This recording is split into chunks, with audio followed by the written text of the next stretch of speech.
तो आइए शुरू करते हैं आज की वीडियो में एक पुरस्कार नॉवल, वो कौन था। Episode number 9। जोगिया की बातें मेरे वजूद को सुलगा रही थी। एक अहम बात जो मेरे जहन में चुभ रही थी वो जरगाम और वालिद साहब की मौत के दरमियान 10 साल का वक्फा था। मेरा दिल इस बात पर भी खटक रहा था कि जोगिया एक एक तफसील से बाखबर होने के बावजूद मुझे बार बार समय का इंतजार करो कहकर टाल जाता था। अगर वो मेरा हमदर्द था, अगर उसकी तागूती कुव्वतों ने मुझे कार वाले हादसे में मौत के चुंगल से निजात दिलाई थी, तो फिर वो खुलकर तफसील बताने से गुरेज क्यों कर रहा था? अपने आप को उलझाने से क्या होगा? जोगिया ने मेरे चेहरे के तासुरात बदलते देखते हुए कहा, जो बीत गया, जो होने वाला है उस पर नजर रखो। जब मैं तुम्हारे साथ हूँ तो फिर परेशान होने की क्या जरूरत है? जोगिया, क्या तुम मुझे मेरे मरहूम वालिद के दूसरे कारोबार के मुतालिक कुछ नहीं बताओगे? हमारे दरमियान उस पुरस्कार पेपरवेट की बात हो रही थी ना, जिसमें अभी तक किसी मुर्दा बच्चे की एक जिंदा आंख बंद है। जोगिया ने मेरे सवाल को नजरअंदाज करते हुए मुझसे पूछा, मगर अब वो पेपरवेट मेरे पास नहीं है जोगिया। फिर मैंने उसे ख्वाब में नजर आने वाली तमाम तफसील एक ही सांस में बताई। बच्चे की करबनाक आवाज ने भी यही कहा था कि मैं इस ख्वाब को सिर्फ जोगिया को सुना सकता हूँ, किसी और को नहीं। जोगिया निहायत संजीदगी से मेरी बातें सुन रहा था। मैंने आखिर में बच्चे की आवाज सुनकर दोनों पुजारियों के चौंकने और उछलकर मेरी जानिब छलांग लगाने की बात की तो जोगिया तिलमिलाकर बोला, अरे तुमने एक सुनहरी मौका खो दिया है, अब मुझे नए सिरे से कोई जाल बिछाना होगा। कौन थी वो औरत जोगिया? बच्चे की आवाज सुनकर पुजारियों का चौंकना भी मेरे लिए हैरत अंगेज है। जब वो मुझे देख नहीं सके तो बच्चे की आवाज उनके कानों तक किस तरह पहुंच गई? और पेपरवेट अब कहाँ है? वो पैगाम किसका था जो मुझे पेपरवेट के बजाय अलमारी में मिला था और फिर एक शोले ने लपक कर उसे भी राख में तब्दील कर दिया था? पेपरवेट को मैंने हटा दिया था। अगर मैं ऐसा ना करता तो वो हमारे मुश्तरका दुश्मनों के हाथ लग सकता था। जो चिट तुम्हें मिली फिर जलकर भस्म हो गई, वो भी मेरी शक्ति का चमत्कार था। जिसे तुम सिर्फ रमेश के नाम से जानते हो, वो सामने आए तो उससे खौफजदा होने की कोशिश मत करना, खुलकर बात करना। मैंने तुम्हें देवी देवताओं और नाग बिच्छू के जिस तोहफे से दागा है वो हर मौके पर तुम्हारी हिफाजत करेगा। मेरी छाया भी तुम्हारी आसपास ही होगी, किसी बात की चिंता मत करना। क्या तुम्हारी तरह रमेश के भी कई नाम हैं? जो कुछ तुमने सपने में देखा है ना, उसका एक शब्द भी अब जुबान पर मत लाना। अगर तुमने ऐसा किया तो मेरी शक्ति भी तुम्हारी कोई सहायता नहीं कर सकेगी। पेपरवेट के सिलसिले में भी अपनी जुबान बंद ही रखना, वरना सारा खेल चौपट हो जाएगा। वो फिर मेरी बात नजरअंदाज करते हुए बोला, क्या ये मुमकिन नहीं है कि रमेश तुम्हारी आवाज की नकल करके मुझे फाखरा, मनवाला या किसी और के रूप में धोखा दे जाए? अब ऐसा नहीं होगा। तुम नाग बिच्छू का कोड याद कर लो। मैं जिस रूप में भी आऊंगा उसी कोड का हवाला दूंगा। जोगिया, तुमने औरत और उस बच्चे के बारे में अभी तक मेरे सवाल का जवाब नहीं दिया। क्या इसमें भी तुम्हारी कोई जाती मसलहत है? तुम्हें जोगिया की बातों पर विश्वास करना होगा। तुम्हारे पास केवल इसके अब कोई दूसरा रास्ता नहीं है। वो ये कहता हुआ मेरी नजरों से छलावे की तरह ओझल हो गया। मेरे जहन में कलबलाते कई सवाल तिश्ना रह गए थे। वो रात बड़ी बेचैनी से गुजरी। दूसरी सुबह नाश्ते की मेज पर भी जोगिया की कही हुई बातों का असर बाकी था। फाखरा के सिलसिले में भी मुझे परेशानी लाहक थी। मैं महज अपने प्यार की खातिर उसकी जिंदगी दांव पर नहीं लगा सकता था। क्या बात है बेटे, तुम कुछ गुमसुम से नजर आ रहे हो? तबीयत तो ठीक है ना? माँ, मैं सोच रहा था कि तब्दीली आबो हवा के लिए 2-4 माह के लिए कहीं बाहर चला जाऊं। इत्तेफाक भी कैसे अजीब होते हैं ना। मैं भी यही सोच रही थी कि फाखरा से शादी के बाद तुमको हनीमून मनाने की खातिर 1-2 माह के लिए कहीं बाहर जाने का मशवरा दूंगी। माँ ने फाखरा का जिक्र निकाला तो जोगिया के कहे हुए जुमले मेरे जहन में नश्तर बनकर चुभने लगे।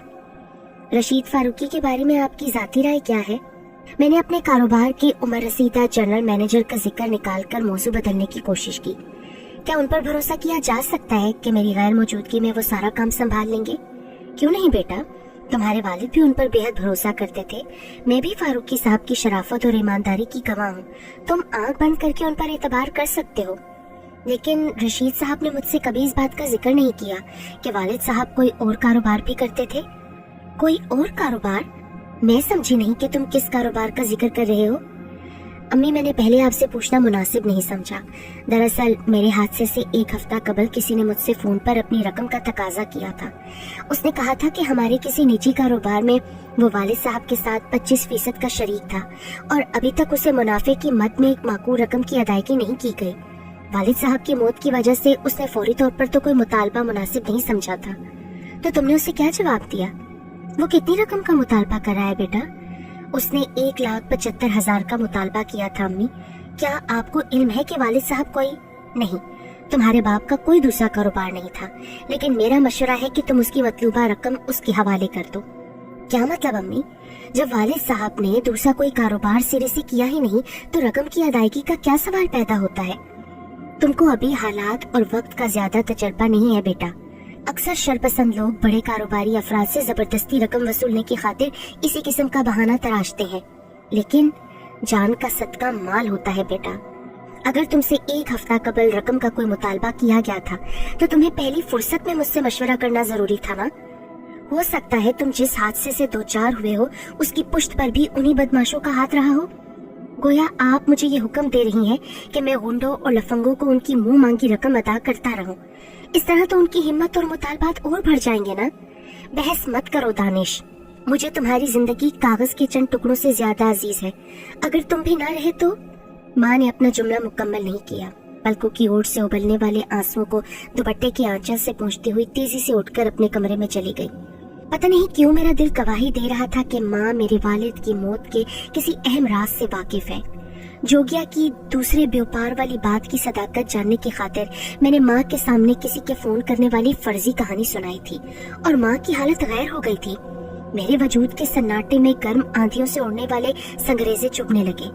मैं माँ के कमरे में गया, उन्हें अपनी मजबूत बाहों के हिसार में लिया। अरे अम्मी, मुझे कुछ नहीं होगा, मौत और जिंदगी अल्लाह के इख्तियार में है। अगर आपका हुक्म है तो मैं फोन करने वाले को उसकी मतलूबा रकम जरूर पहुंचा दूंगा। माँ मेरा जवाब सुनकर मुतमईन हो गई। मेरा तो इस्तराब और बढ़ गया था। वालिद साहब की मौत की गुत्थी सुलझने के बजाय और उलझती जा रही थी। दिन भर में माँ के साथ साथ रहा। शाम को माँ की इजाजत लेकर अपने पुराने वफादार ड्राइवर के साथ माहौल की तब्दीली की खातिर साहिल की तरफ चला गया। जोगिया की बातें बदस्तूर मेरे जहन में थोड़े थोड़े वक्फे के बाद सदाए बाज़गश्त बनकर गूंज रही थी। मैं इन्हीं ख्यालों में गुम टहल रहा था जब किसी ने पुश्त से मेरे कंधे पर हाथ रखा। मैं तो इस तरह चौंका जैसे किसी बिच्छू ने डंग मार दिया हो। मैंने तेजी से घूमकर देखा तो मेरी सांसों की रफ्तार यकलख तेज हो गई। वो दरमियाने कद और छरीरे जिस्म का मालिक था, रंग गंदमी था। उसके जिस्म पर कीमती लिबास नजर आ रहा था। जिस अंदाज में उसने मुझे रोकने वाली हरकत की थी वो भी दोस्ताना ही थी, लेकिन उसके गले में लिपटा हुआ मफलर मेरे खून की हिद्दत और गर्दिश को बतदरीज तेज कर रहा था। मैंने उसे इससे पहले कभी नहीं देखा था, लेकिन उस पर नजर पड़ते ही मेरे जहन में सलामत खान या रमेश का वो हुलिया उभर आया जो मरहूम गुलजार खान ने मुझे रूपनगर में कयाम के दौरान बताया था। रमेश ने 4 दिन की जो मोहलत मांगी थी वो भी पूरी हो रही थी। उसके होंठों पर खेलने वाली मायने खेज मगर मकरू मुस्कुराहट भी इस बात की चुगलखोरी कर रही थी कि वही मेरा मतलूबा शख्स था। जिस अंदाज में वो मुझे घूर रहा था उसमें भी बर्तरी और ताकत के घमंड का एहसास झलक रहा था। तुम शायद वही हो ना जो मैं समझ रहा हूँ। हाँ, तुमने ठीक पहचाना। मैं वही हूँ जिसके बारे में तुम्हें रूपनगर में गुलजार खान ने बताया था, परंतु वो मूर्ख अब इस धरती पर नहीं रहा। पर लोग सुधार गया। तुम्हें विश्वास नहीं आता तो मैं मफलर हटाकर गर्दन का वो घाव भी दिखा सकता हूँ जो मेरी पहचान है। तुम्हारा नाम रमेश है? हाँ, जात का चमार हूँ। चमार न होता तो सफली के जानलेवा अमल का माहिर न होता। तुमने फजारों में अपने आप को सलामत खान के नाम से क्यों मशहूर कर रखा था? नाम की बात छोड़ो, काम की बात करो। मैं अपने दिए हुए वचन के अनुसार तुम्हारे रूबरू खड़ा हूँ। तुमने यही शर्त रखी थी ना?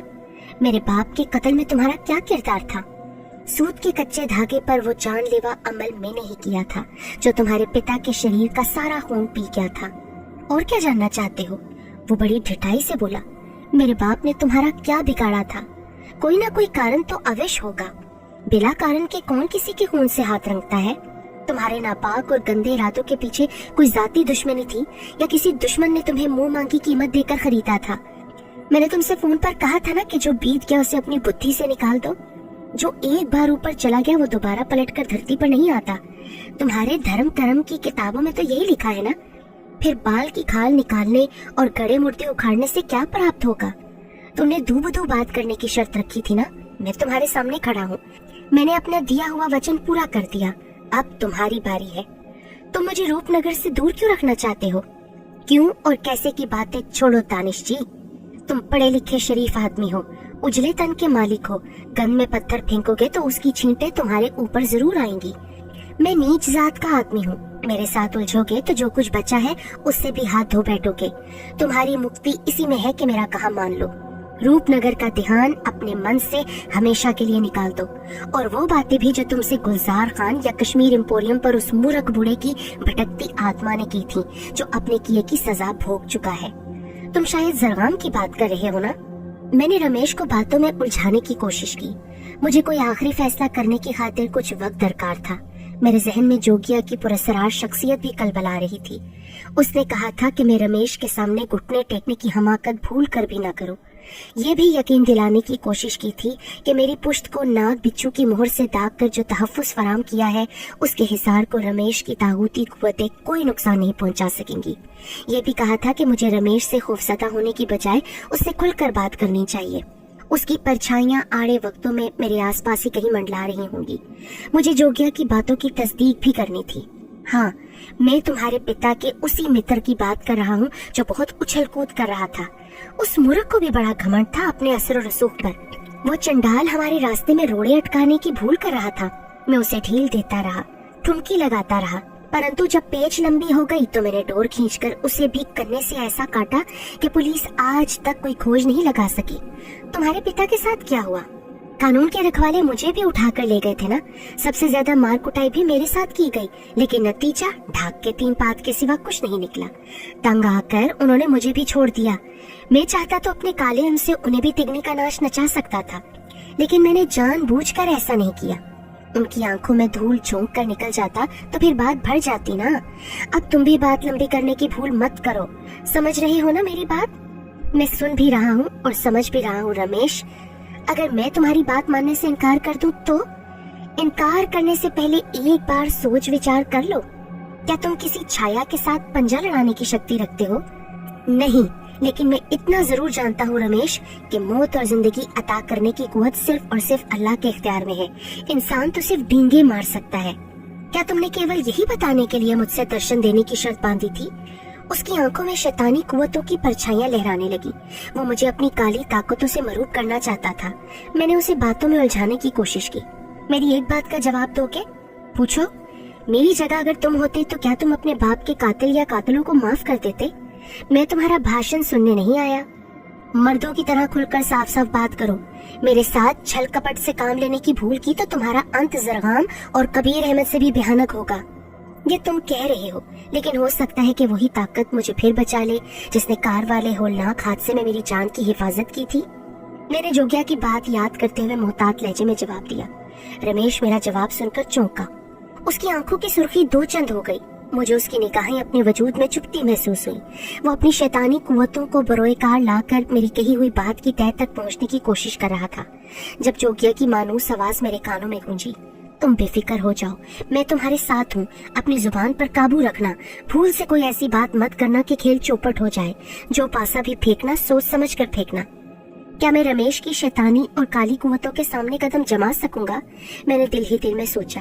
तुम अपने धर्म के परमात्मा पर विश्वास रखो। जिसकी भक्ति में कोई खोट ना हो वो उसे कभी निराश नहीं करता। मुझे अपनी फिक्र नहीं है, लेकिन कहीं मेरा और रमेश का टकराव मेरी माँ या फाखरा के लिए हलाकत का सबब न बन जाए। जरगाम और गुलजार खान भी तो बेगुनाह मारे गए हैं ना। कोई चिंता मत करो, मैं हूं ना तुम्हारे साथ। जोगिया की आवाज फिर मेरे दिमाग में आई। जो एक बार गंद खा ले फिर उसका कोई दीन धर्म नहीं होता। तुम जिस शक्ति की बात कर रहे हो उसका मेरी जात पर कोई असर नहीं पड़ेगा। तुम्हारा कार हादसे से बच जाना एक इत्तेफाक भी हो सकता है।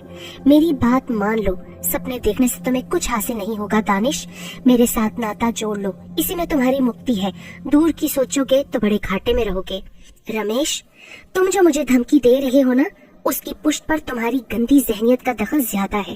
ताकत के घमंड में तुम शायद इस हकीकत को भूल रहे हो कि दुनिया की हर शय फानी है। एक दिन जब मौत का चुंगल तुम्हारी पतली गर्दन के गिर्द अपना शिकंजा सख्त कर लेगा तो तुम भी माही बेआब की तरह तड़प तड़प कर दम तोड़ दोगे। क्या तुमने कभी इस बात पर गौर नहीं किया? पहले तो नहीं किया था, परंतु अब पूरे ध्यान से देख रहा हूँ कि मौत की छाया तुम्हारे सर पर मंडला रही है। मुझे सीधी उंगली से घी निकलता नजर नहीं आ रहा। क्या तुम पसंद करोगे कि मैं तुम्हें 2-4 रगड़े देकर अपनी बात समझाने की कोशिश करूं? तुमने कहा था कि फाखरा के साथ बातों में उलझाने का ख्याल मन से निकाल दो। सीधी तरह सिर्फ मेरी बात का जवाब दो। क्या तुम रूपनगर की कहानी का पीछा करने से बाज नहीं आओगे? नहीं। मैंने ठोस लहजे में जवाब दिया तो रमेश के चेहरे पर एक रंग आकर गुजर गया। उसकी आंखों में गंदी कुव्वतों का रक्स और तेज हो गया। वो अपनी खूनख्वार नजरों से मेरे दिमाग का एक्सरे करने में मसरूफ था। क्या तुम इस समय मेरी महान शक्ति का कोई चमत्कार देखना पसंद करोगे दानिश? मैं यहाँ खेल तमाशा करने नहीं आया, तुमसे दो टोक फैसला करने की गर्ज से आया था। मैंने उसके कमजोर जुमले की रियायत से फायदा उठाकर जवाब दिया तो उसके चेहरे पर दुनिया जहां की खबासियतें नजर आने लगी। उसकी आंखें किसी अलाव की तरह रोशन हो गई जिसमें खौफनाक शोले भड़कते नजर आ रहे थे। मुझे तुम्हारे ऊपर दया भी आ रही है और गुस्सा भी। मंच के लिए इस धरती पर अपने जीवन से ज्यादा सुंदर कोई और चीज नहीं होती, और तुम खुद अपने हाथों से अपने पैरों पर कुल्हाड़ी मारने की भूल कर रहे हो। अभी समय तुम्हारे हाथ से निकला नहीं है। एक बार फिर सोच लो, शेर और बकरी का कोई जोड़ नहीं होता। तुम ठीक कह रहे हो, मगर कभी कभी चोटी भी हाथी की मौत का सबब बन जाती है रमेश। तुम रमेश से पंजा लड़ाने की बात कर रहे हो? मैं अब भी पहल नहीं करूंगा रमेश। पहले भी कहानी की इब्तिदा तुमने की थी, मगर एक बात कान खोल कर सुन लो, मैं अपने बाप के कातिलों के साथ कोई समझौता नहीं करूंगा। बड़े ऊंचे सुरों में बात कर रहे हो मूर्ख। मुझे भी बता दे कि किसके खूंटे पर उछल रहे हो। मैं तुम्हारी बेहूदगी का बुरा नहीं मानूंगा, इसलिए कि तुम बता चुके हो रमेश कि तुम्हारा ताल्लुक नीच जात चमारों में से है। मेरा जवाब सुनकर वो आपे से बाहर हो गया। उसने अपने गले में लिपटा मफलर खोला तो नाकाबिले बर्दाश्त बदबू का एक भपका मेरे दिलो दिमाग को प्रागंदा कर गया। उसकी गर्दन पर बाएं जानिब नजर आने वाला जख्म नासूर की शक्ल इख्तियार कर चुका था, जिसमें मक्खी के बराबर स्याह और सफेद मोटे मोटे कीड़े बजा रहे थे। मुझे बड़ी शिद्दत से उबकाई आने लगी।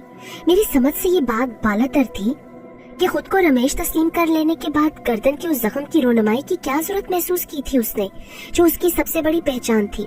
मुझे इस बात पर भी हैरत थी कि अभी तक उसके पास से गुजरने वाला कोई भी फर्द हमारी जानिब मतवज्जा नहीं हुआ था।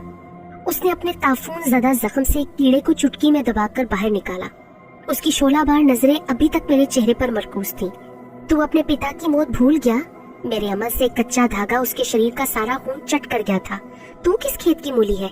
मुक्ति चाहता है तो अब भी मेरे चरण छूकर माफी की भीख मांग ले, वरना मैं तुझे किसी खारिश ज़दा कुत्ते की तरह जीवन बिताने पर मजबूर कर दूंगा। मेरे गर्दन के जख्म को देख रहा है ना? ये उस महान शक्ति का खजाना है जिसे पाने के लिए मैंने बड़े पापड़ बेले हैं। इस पूंजी को हासिल करने के कारण मैंने जीवन में कई बार मौत का सामना किया है, तूफानों से टकराया हूँ। तो जैसे न जाने कितने हट्टे कट्टे नौजवानों को शैतान के नाम पर भेंट चढ़ाया है, कितना बलिदान दिया है। तुझे ये जो कीड़े नजर आ रहे हैं, ये मेरे वो अनमोल और खतरनाक हथियार है जो किसी भी दुश्मन को पल भर में मौत के घाट उतार सकते हैं। तूने अभी कहा था ना, तू यहाँ खेल तमाशा देखने नहीं आया, परंतु मैं तुझे ऐसा चमत्कार दिखाऊंगा कि तेरी आत्मा भी मेरे सामने घुटने टेकने पर मजबूर हो जाएगी। मेरे कोई जवाब देने की नौबत ना आ सकी। मैं समझ रहा था कि शायद वो नीच जात का चमार मुझसे कोई भोंडा मजाक करने की कोशिश कर रहा है, लेकिन उसके बाद जो कुछ हुआ उसने मेरी अकल भी खप्त कर दी। रमेश ने बड़ी लापरवाही से चुटकी में दबे हुए कीड़े को जमीन पर उछाल दिया। वो जमीन से टकराया तो एक खौफनाक धमाका इस कदर शिद्दत से हुआ कि दूर दूर तक जमीन लरज उठी। मैं रबड़ की गेंद के मानित उछल कर दूर जा गिरा। और भी कई अफराद अपना तवाज़ुन बरकरार न रख सके। साहिल पर भगदड़ मच गई। औरतों ने चीखना चिल्लाना शुरू कर दिया। बच्चे सहम कर रोने लगे। हर तरफ अफरा तफरी का आलम था। बात किसी की समझ में नहीं आई। हर शख्स मुंह उठाए जान बचाने की खातिर भाग रहा था। कई गाड़ियां आपस में टकरा गईं। शोरोगुल से कान पड़ी आवाज नहीं सुनाई दे रही थी। साहिल पर गश्त करने वाली पुलिस पार्टी भी बौखला गई। धमाका कैसे हुआ, किसने किया, ये बात किसी की समझ में नहीं आ रही थी। मैं संभल कर दोबारा खड़ा हो गया। धमाके की जगह से उठने वाला गर्दो गुबार कम हुआ तो मैंने रमेश को देखा, जो अपने जख्म को दोबारा मफलर से छुपा चुका था। उसके होंठों पर बड़ी जहरीली मुस्कुराहट थी। हमारी नजरें चार हुई तो उसने फुनकारते हुए कहा, मैं तुझे 2 रोज की मोहलत और देता हूँ। इसके बाद भी तूने अगर मेरा कहा ना माना तो पिता के बाद तेरी माँ का साया भी तेरे सर से उठ जाएगा। बाद में तेरा नंबर भी आ सकता है। अब जो फैसला भी करना बहुत सोच समझ कर करना, वरना तुझे पछताने का समय भी नहीं मिलेगा। वो मेरे जवाब का इंतजार किए बगैर निगाहों से ओझल हो गया। मुझे आने वाले कल के खदशात मुस्तरिब कर रहे थे। रमेश सफली का माहिर था, गंदी कुव्वतों का मालिक था। उसने अब तक जो वारदातें की थी, पुलिस उनका कोई सुराग नहीं लगा सकी थी। रमेश ने मुझे अपनी ताकत का करिश्मा दिखाने के बाद सिर्फ 2 दिन की मोहलत दी थी। मुझे इन 2 दिनों में एक अहम और हतमी फैसला करना था। या तो उसके सामने घुटने टेक कर अपनी शिकस्त और बुज़दिली कबूल कर लेता, या फिर अपनी अना की तस्कीन की खातिर अपनी जिंदगी की सारी खुशियां दांव पर लगा देता। मैं अभी इसी शशोपंज में मुब्तला था कि मुझे ऐसा महसूस हुआ जैसे कार की पिछली नशिस्त पर मैं तन्हा नहीं हूँ। मेरे साथ कोई नादीदा शख्सियत और भी मौजूद है। तुम्हारा अंदाजा गलत नहीं है दानिश, तुम्हारे साथ नाग बिच्छू भी मौजूद है। जोगिया ने मखसूस कोड अदा करके मुझे इस बात का यकीन दिलाया कि वो जोगिया के सिवा कोई और नहीं है। किस विचार में जान हलकान कर रहे हो? क्या तुम्हें जोगिया की बातों पर विश्वास नहीं रहा, या रमेश की ताकत देखकर उससे खौफजदा हो गए हो? मुझे अपनी नहीं, अपनी माँ और फाखरा की फिक्र परेशान कर रही है जोगिया। तो फिर क्या फैसला किया तुमने? फैसला करने के लिए अभी मेरे पास 2 दिन की मोहलत बाकी है। तुम्हारा क्या ख्याल है दानिश? क्या रमेश की बात मान लेने के बाद तुम्हारे सर से खतरे टल जाएंगे? क्या मतलब है तुम्हारा जोगिया? जरगाम और तुम्हारे पिता की मौत से जो कहानी शुरू हुई है, अभी उसका अंत नहीं होगा। तुम इन बातों की गहराई नहीं जान सकते, परंतु जोगिया की आंखें सोते समय भी खुली रहती हैं। मैं चारों सिमत देखने की शक्ति रखता हूँ। वो पापी जो चालें चल रहा है, तुम उसकी था तक नहीं पहुँच सकते। एक बात ध्यान से सुन लो दानिश, तुमने अगर उसका कहा मान लिया तो ज्यादा घाटे में रहोगे। क्या तुम मेरी तरह मेरी माँ को भी कोई ऐसा तहफ़्फ़ुज़ फराहम कर सकते हो जिससे वो रमेश की खबासतों से महफूज रह सके? तुम जोगिया का इम्तिहान लेना चाहते हो दानिश? नहीं, अगर तुमने हौसला न दिया होता जोगिया, तो शायद मैं रमेश से नजरें मिलाकर बातें करने से गुरेज ही करता। लेकिन मैं ये भी पसंद नहीं करूंगा कि मेरी किसी गलती का खमियाजा मेरी माँ को भुगतना पड़े। मनुष्य जीवन में जो पाप करता है उसकी सजा उसे किसी न किसी रूप में अवश्य भुगतनी पड़ती है। मैं तुम्हारी परेशानी देख भी रहा हूँ और समझ भी रहा हूँ। तुम्हारे मन में जो हलचल मची है वो भी मेरी नजरों से ओझल नहीं। लेकिन एक बार फैसला कर लो कि तुम जोगिया के इशारे पर चलोगे या उस पापी का कहा मानोगे जो तुम्हारे साथ नाटक कर रहा है, छल कपट से तुम्हारे पूरे परिवार को नष्ट करने की ठान बैठा है। हो सकता है वो दुष्ट अपने कहने के अनुसार 2 रोज बाद फिर तुमको डराने धमकाने आ जाए। उससे डरने की भूल ना करना।